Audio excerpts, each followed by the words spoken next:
how did I end up doing new construction? So 20 years ago when I started, I did an environmental scan of what my colleagues were doing. I found new construction as part of what they were doing. I also did a scan of my attitudes, my gifts, I guess. And I figured out the design was something important for me. In another life, most likely would have been an architect or interior designer. I always say that. But I did those two things, and I realized that maybe new construction was going to be my niche business, right?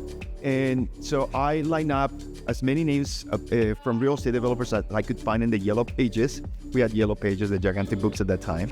And I called them. Majority didn't call me back, but the ones who did, I went for coffees or for meetings.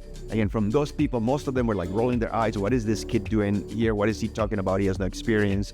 Around 6 months later, I would say, I got a call back from New Boston Ventures, Dennis Kanan and David Goldman, who, by the way, 20 years later, still my top clients.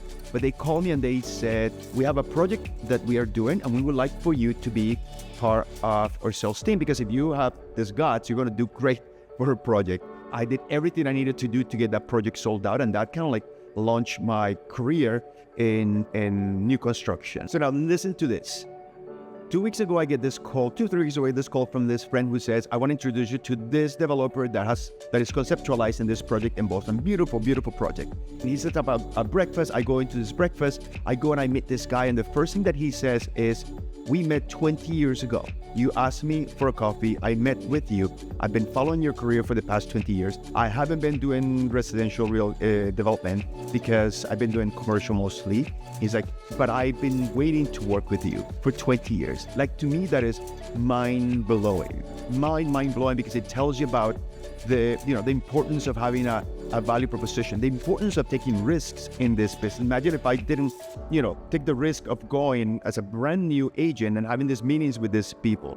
And also the importance of those relationships and the importance of creating a business that is ever-changing, creative, and that is exciting.